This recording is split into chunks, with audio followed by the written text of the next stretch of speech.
Bom dia mais uma vez. Bom, nós vamos nessa manhã abrir a nossa Bíblia em Provérbios capítulo 8. Essa imagem, na verdade, é uma referência ao estudo do domingo passado, onde nós falamos sobre Provérbios capítulo 7, e onde mais uma vez Salomão, com toda a sua sabedoria, com toda a sua experiência, com todo o seu conhecimento e principalmente com toda a iluminação do Espírito de Deus, ele vinha alertar o seu filho com relação aos perigos dos pecados de natureza sexual. E todo o capítulo 7 ele usa uma linguagem muito vívida para mostrar que não apenas é algo possível, como é algo relativamente fácil de acontecer. E quando ele descreve aqui no capítulo 7 as circunstâncias que envolvem esse contexto do pecado, no caso aqui do adultério, ele vai mostrando e desenhando essa mulher, usando toda a sua beleza, usando a sua aparência, usando o seu linguajar atraente, usando a sua estratégia, tudo com uma única intenção: enganar aquele jovem, no caso filho de Salomão. E assim o capítulo 7 de Provérbios, ele termina assim no verso 27: a sua casa é caminho para a sepultura e desce para as câmaras da morte. Exatamente como essa imagem. Do lado de lá é uma imagem bonita aos olhos da sensualidade, uma imagem atraente, é um convite na verdade, mas o final de tudo isso é o lado de cá, é literalmente a morte. Então isso serve de alerta para todos nós, para que tomemos cuidado com todos os pecados de natureza sexual, desde a pornografia que é acessada pelas redes sociais e pelos grupos de redes sociais, passando pelos pensamentos, percorrendo pelos desejos pecaminosos por pessoas que não lhe pertencem, até chegar ao pecado propriamente dito, que é o pecado do adultério. E então no capítulo 7, como nós consideramos, ele é uma advertência muito forte, muito precisa, para que nós tomemos cuidado. Se alguém não esteve aqui no domingo passado, pode acessar lá na postagem que o Heber colocou no próprio grupo da igreja, ou então ler o capítulo é tão simples e ele falará por si só. Nessa manhã nós vamos continuar agora no capítulo 8, e talvez não, com toda certeza, o capítulo 8 é como se ele fosse o coração do livro de Provérbios, porque a todo tempo o livro de Provérbios fala sobre o quê? O que o livro de Provérbios fala, afinal de contas? Sabedoria. O tempo todo ele fala sobre sabedoria. O capítulo 1 começa falando que o temor do Senhor é o princípio da sabedoria. O capítulo 2 nós encontramos instruções a respeito da sabedoria. O capítulo 3 ensina como que nós devemos usar os nossos bens de maneira sábia. O capítulo 4, o capítulo 5 e o 6, eles também vão nos ensinar o caminho da sabedoria, nos alertando sobre os perigos que tentam nos afastar dos caminhos de Deus. O capítulo 7, como vimos, ele também vai nos alertar sobre os perigos de natureza sexual que nos afastam da sabedoria. Mas o capítulo 8, ele não apenas vai falar sobre a excelência da sabedoria, como ele nos ensinará quem é a sabedoria em pessoa. E eu começo esse estudo fazendo uma colocação muito importante, da qual todos nós devemos atentar. Nós gostamos de pensar que existem pessoas sábias, quanto não gostamos de pensar que nós mesmos somos pessoas sábias. Gostamos de pensar que a nossa visão de mundo é uma boa visão. Gostamos de pensar que a maneira como nós reagimos a determinados problemas é uma maneira inteligente, uma maneira sábia. Mas não se engane, todos nós não passamos de um saco vazio que não temos nada para oferecer. A devocional do Senhor Osei, baseada no Salmo 90, né? Salmo 90 ou 92? 90, ele diz exatamente isso. Nós somos um breve pensamento, tudo passa voando. Quando você chega nos 70, 80 anos de idade, como diz lá, é canseira e enfado. Então, até essa semana eu estava conversando com uma pessoa e dizendo para ele: se você olha para dentro de você mesmo, você não vai encontrar nada. Você vai encontrar frustrações, tristezas, ansiedades, se você for honesto, defeitos e pecados. Então o capítulo 8, ele é o coração do livro de Provérbios, porque ele vai tirar os nossos olhos de nós e nos colocar os nossos olhos naquele que é a sabedoria. Não é aquele que tem a sabedoria, mas aquele que é a sabedoria. E antes da gente entrar no capítulo 8, todas as vezes que nós pensamos em Deus, nunca pense em Deus como sendo alguém que tem alguma coisa. Deus, ele não tem nada. Deus, ele é as coisas. Por exemplo, Deus não tem poder, ele é o poder. Deus ele não tem a eternidade, ele é a eternidade.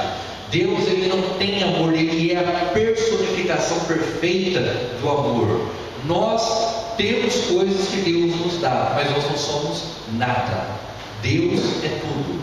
Nesse sentido, o jargão popular faz todo sentido. Então Deus, ele não tem sabedoria, ele é a sabedoria em pessoa. E assim nós vamos entrar então no capítulo 8, que começa com um convite para a sabedoria.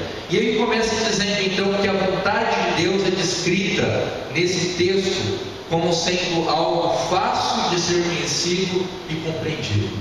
A vontade de Deus, ela não é que nem uma equação de física aplicada. Não é como uma equação de matemática complexa, como a que os grandes matemáticos fazem para desenvolver fórmulas, ou como que os engenheiros usam para construir uma ponte, que eles fazem aquelas contas para saber quanto é o tamanho da profundidade do alicerce, enfim.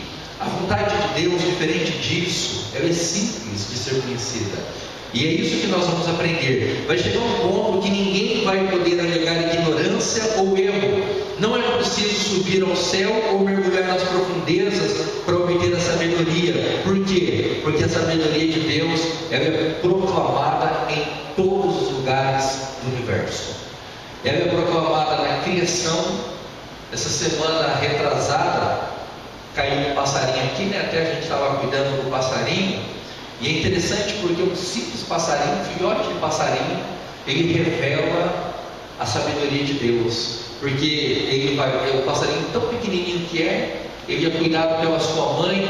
O passarinho não tem racionalidade, ele não tem sentimento, ele vai chegar uma hora que não vai ter ele nem vai saber que aquele passarinho era um filhote, mas o instinto que Deus coloca naqueles animais, em todos os animais, revela a sua sabedoria. Porque se as mães não cuidassem dos seus filhotes, o que aconteceria? Eles morreriam. Isso revela sabedoria. A gente fica aqui discutindo sobre a questão do calor e do frio, mas isso só revela a nossa ignorância. Porque no final das contas, quem governa a temperatura do universo é quem? É o próprio Criador. É Ele que sabe quando é a época do calor, quando é a época do frio. É claro que o problema é que nós queremos que Deus faça todas as coisas para nos deixar confortáveis. Mas lembre-se, o Criador, Ele conhece e Ele determina as estações, as temperaturas, quando vai chover, quando vai fazer calor, quando vai fazer frio, quando vai entrar estiagem. Tudo revela a sabedoria de Deus. Olhando mais agora para o Antigo Testamento, revela a sabedoria de Deus.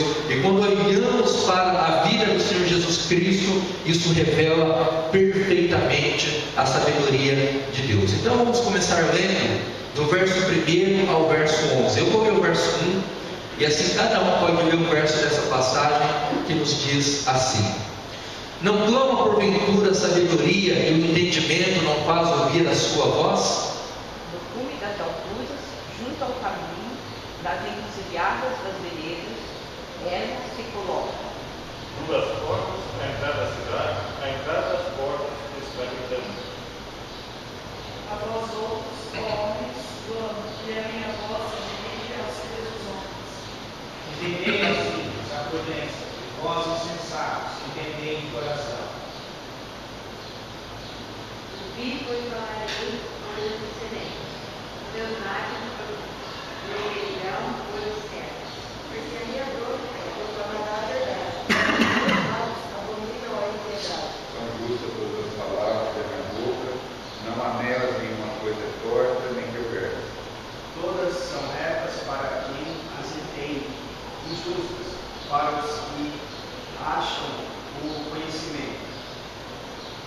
Aceitai o ensino e não a prática, e o conhecimento é o que eu vou escolher.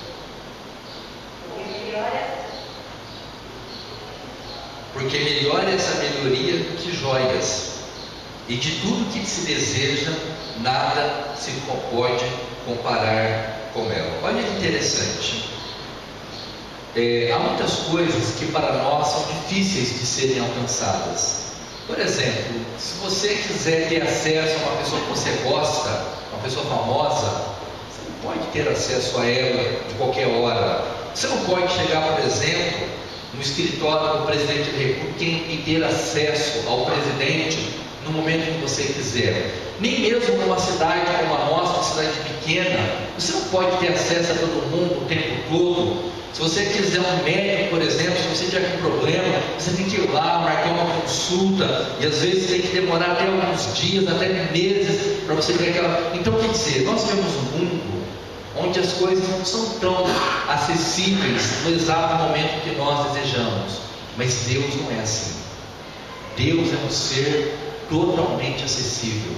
Em qualquer lugar que você estiver, você pode elevar os seus pensamentos e você estará na presença de Deus. Ainda que você não eleve os seus pensamentos, você ainda continua na presença de Deus. Nós gostamos de restringir o culto a 1h e 20 que ficamos aqui na igreja e achamos que esse é o momento e que essa é a casa de Deus.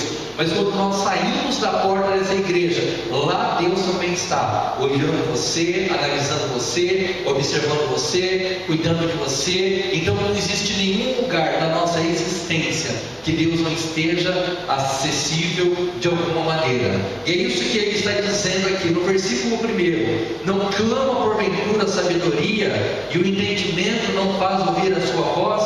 Em outras palavras, tudo que você olha não é um grito da expressão da sabedoria de Deus.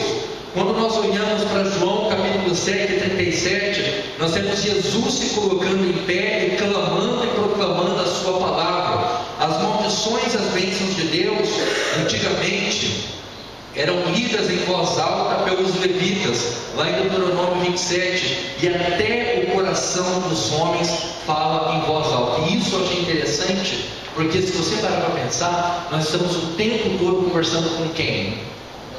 Com a gente mesmo. Até uma vez, isso é uma coisa engraçada, que eu estava na minha casa, eu estava conversando comigo, eu era adolescente, vai uns amigos, e a minha prima, infelizmente faleceu, ela chegou e me viu conversando comigo mesmo. E eu fiquei com uma vergonha, porque ela ficou rindo, né? E saiu contando para todo mundo. Mas isso não é comum de nós fazermos. Enquanto nós estamos dirigindo o nosso carro, imaginando 1 milhão de situações e conversando com o nosso coração, como que nós faremos, como que nós não faremos. E isso também revela, de uma certa maneira, que nós temos uma consciência que ela nos alerta. Quando uma situação ela apresenta um perigo, a nossa consciência nos alerta. Toma cuidado. Por quê? Porque a sabedoria de Deus ela é proclamada, como diz o versículo 1, e todo lugar que você olha, se você analisar com cuidado, é o entendimento de Deus fazendo ouvir. No versículo 2, no cume das alturas, junto ao caminho, nas encruzilhadas da vereda, ela se coloca. Deus me concedeu a graça de, nesse ano, conhecer o Chile.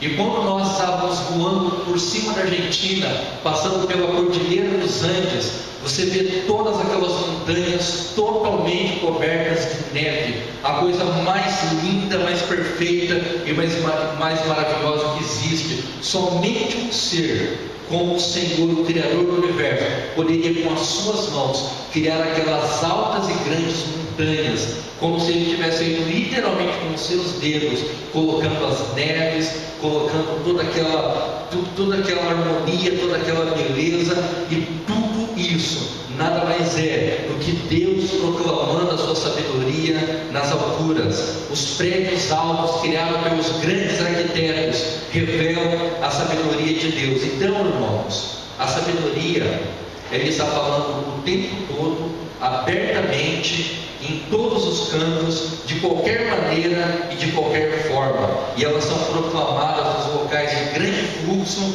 elas são proclamadas nos locais de menos fluxos. Jesus, quando ele estava no meio da multidão, ele apontava para essa sabedoria. Então não existe nenhum lugar do mundo que nós olhemos que a sabedoria de Deus não esteja se fazendo evidente. Ainda na continuação, ele vai dizer que elas são proclamadas onde são mais necessárias. Então veja, hoje, graças a Deus, nós temos, graças a Deus, quando é bem usado, nós temos a internet. Então a palavra de Deus, ela é proclamada pelos rádios. Ontem mesmo eu estava ouvindo o programa do pastor Ademir de Pedrinhas pelo rádio.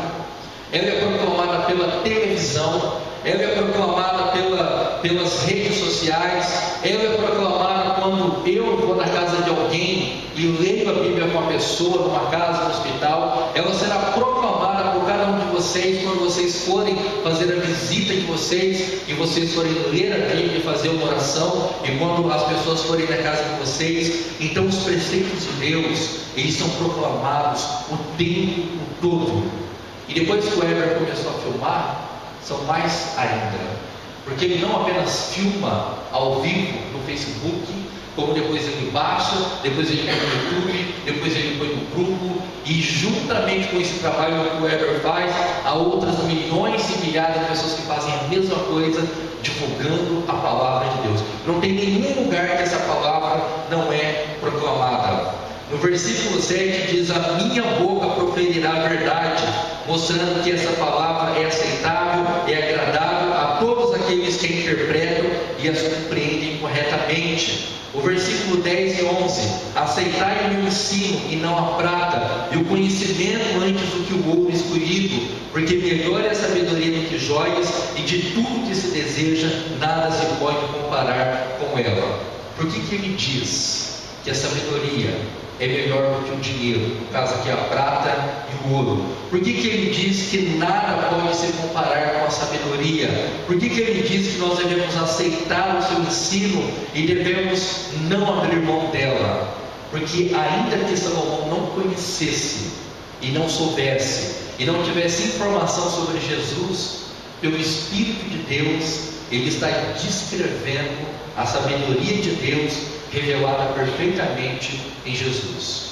Por isso, a conclusão simples é: nós precisamos de Jesus e de nada mais. O Evangelho consiste na proclamação de Jesus. E talvez a maior tragédia do mundo moderno e do mundo antigo é que Jesus, ele estava ao mesmo tempo tão perto e ao mesmo tempo tão longe.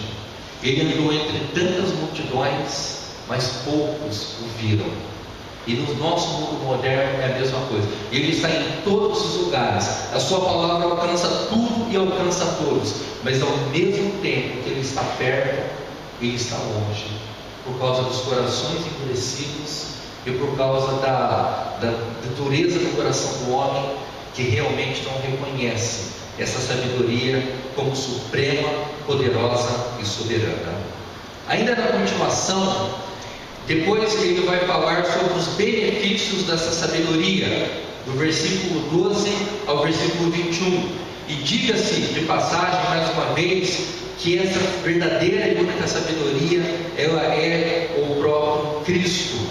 Em Cristo estão escondidos todos os tesouros da sabedoria, da ciência e do conhecimento. A verdadeira sabedoria consiste em Cristo no coração e na palavra, Cristo revelado a nós e revelado em nós. Então toda a revelação divina, ela se concentra em Cristo. Ele é o fundamento da vida, da sabedoria e da existência plena. Até essa semana o Heber, e eu coloquei lá também uma frase que foi dita pelo Josemar, de 3 enganos que são ditos no mundo moderno. O primeiro deles é: siga o teu coração.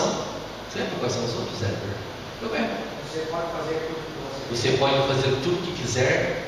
E o terceiro nós não vamos lembrar. Mas o primeiro que eu queria destacar é esse: siga o teu coração. Sempre falo isso. Toma cuidado, porque se você seguir o seu coração, ele vai te levar à ressurreição. Então, o que nós temos que seguir? A verdade de Cristo revelada na palavra. Vamos ver aqui no verso 12 ao verso 21. Eu vou ler o 12 e assim cada irmão pode ler mais um verso dessa passagem.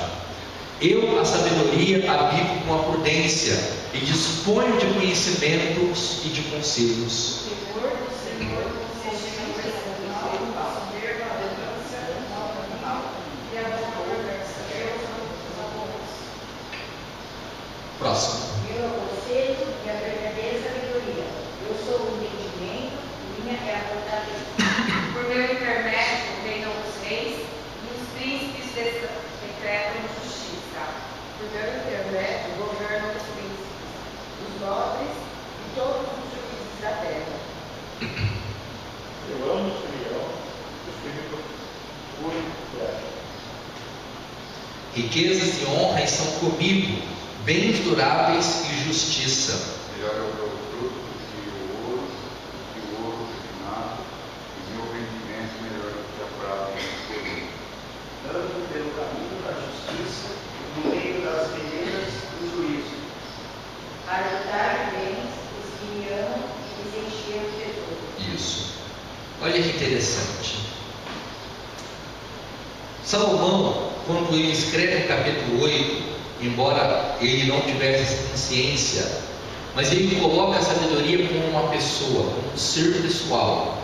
Eu, a sabedoria, vivo com a prudência. O temor do Senhor consiste em aborrecer o mal. Meu é o conselho e a verdadeira sabedoria. Por intermédio de mim reinam os reis. Por meu intermédio governam os príncipes. Tudo a sabedoria falando. Eu amo os que me amam. Riquezas e honra estão comigo. Melhor é o fruto do que o ouro. Ando pelo caminho da justiça. E no final para lutar de bem os que me amam e lhes encher de tesouros. Por que ele vai dizer que a sabedoria é melhor do que a riqueza?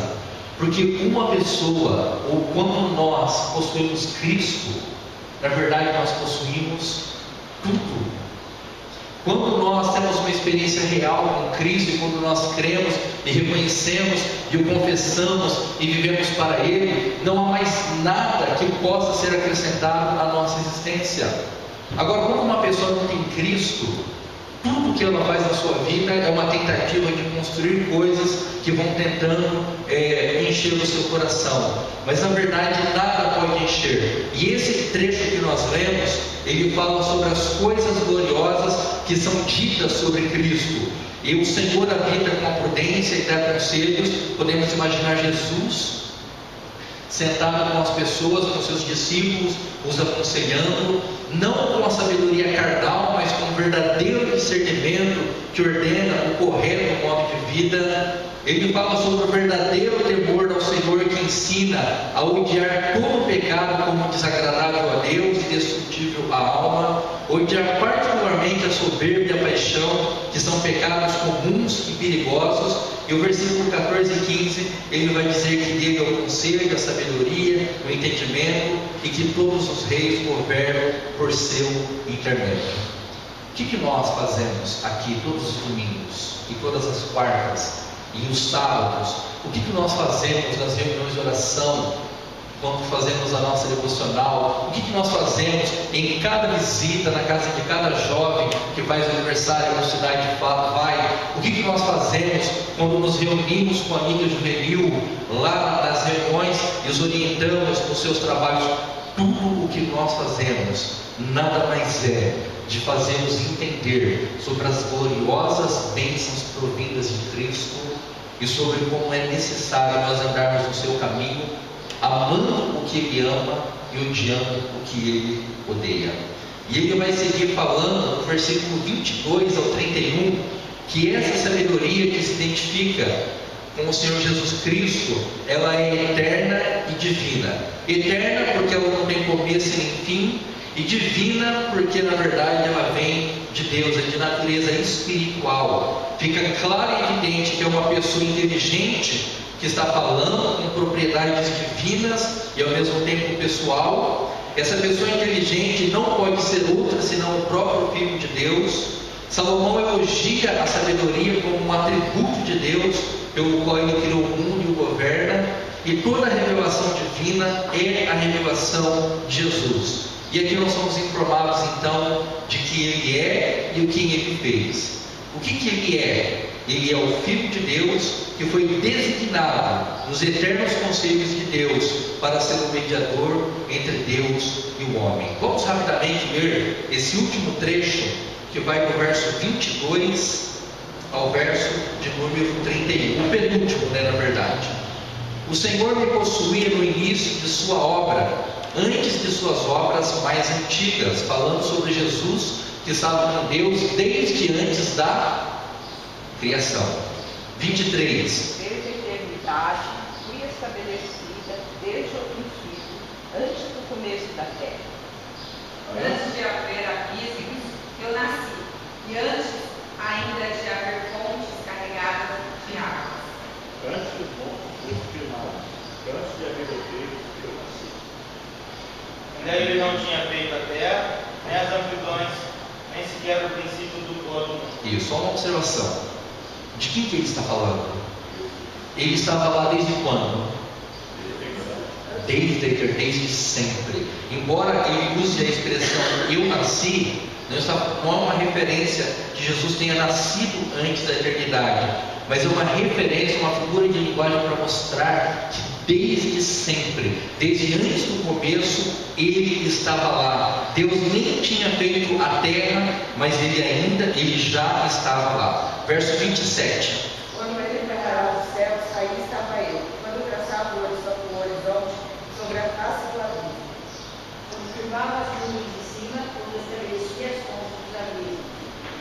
Fixava o mar seu limite para que as águas não ultrapassassem os seus limites, quando compunha os fundamentos da terra. Então estava com ele e era seu arquiteto, em cada dia suas delícias, alegrando-me perante ele em todo o tempo. Regozijando-me no seu mundo habitável e achando as minhas delícias como os filhos dos homens. Agora, pois, filhos do povo, porque felizes serão os que guardarem os meus caminhos. Isso. Então, a melhor explicação do capítulo 8 de Provérbios é que ele se refere a Jesus, e nós poderíamos fazer um paralelo com João capítulo 1, versículo 1 a 4, quando ele fala que ele era o Verbo e que ele estava com Deus e que todas as coisas foram criadas por ele, e sem ele nada do que foi feito se fez. Então, em vez da gente ficar tentando encontrar as belezas desse mundo, embora elas sejam belas, mas a maior beleza que deve encher o nosso coração de alegria, de contentamento e de busca, é o que se revela na pessoa de Jesus. Jesus é um só com o Pai, da mesma essência, e ainda assim é uma pessoa diferente. No verso 22 diz que ele possuía sabedoria, ele ungiu no verso 23, ele a gerou no verso 24 e 25, ele estava com ele, com Deus no verso 30, em Hebreus 1,3 diz que ele é a imagem expressa de Deus, ele foi gerado pelo Pai, ele é o Verbo eterno, que é uma existência antes do mundo. Então tudo o que o capítulo 8 de Provérbios faz é refletir sobre a beleza, a grandeza, a profundidade do amor de Deus revelado em Jesus. É a experiência melhor, maior e única que nós podemos ter nessa vida para encher o nosso coração. O amor do homem para com a mulher é maravilhoso, o amor do pai e da mãe pelos filhos é maravilhoso, é grandioso, mas nada se compara ao amor de Deus revelado em Cristo. Nós nunca encontraremos nenhuma forma de amor em nenhum outro lugar maior, mais profunda e melhor do que essa. E assim nós vamos chegando então na última parte, que vai do verso 32 ao verso 36. Nesse pequeno trecho, nesse último trecho, o objetivo de Salomão é fazer com que nós tenhamos uma completa submissão às leis de Deus, nos tornando sábios, não encher as nossas mentes com especulações ou nossas línguas com disputas, mas corrigir o que está errado em nossos corações e vidas. Rapidamente, vamos ler esse pequeno trecho. Agora, pois, filhos, ouvi-me, porque felizes serão os que guardarem os seus caminhos. Ouvi o ensino, sejam sábios e não o rejeiteis. Eles homem que me dá ouvidos, levando dia a dia minhas portas, esperando as ombreiras da minha casa. Porque o que me acha, acha vida, e alcança o favor do Senhor. Mas o que peca contra mim, violenta a própria alma. Todos os que me aborrecem amam a morte. Isso, eu quero destacar aqui o verso 35. Porque depois que ele faz tudo isso e fala quem é a sabedoria, ele diz: porque o que me acha, acha a vida e alcança favor do... O que diz em João capítulo 14, versículo 6? Jesus dizendo: eu sou o caminho, a verdade e a vida. No capítulo 8 de Provérbios, ele diz que quem acha sabedoria, no caso, essa sabedoria que é Jesus, acha a vida. Depois de todo esse período de tempo, quando Jesus está falando com os discípulos, ele diz: eu sou o caminho, a verdade e a vida, e ninguém vem ao Pai senão por mim. Então veja, irmãos, que todas essas conexões, elas fazem a gente pensar ainda mais, que se tem algo que nós precisamos, esse algo ou esse alguém se chama Jesus. Então é uma exortação para que nós ouçamos e obedeçamos a voz da sabedoria, da mesma maneira que as ovelhas obedecem o seu pastor. Nós não devemos rejeitar a oferta da sabedoria, pois não teremos outra oferta, principalmente depois que uma pessoa morre. Buscar a sabedoria como um mendigo que busca esmola e comida. Você vê que uma pessoa que não tem nada, ele só tem um dever durante o dia, que é tentar achar comida.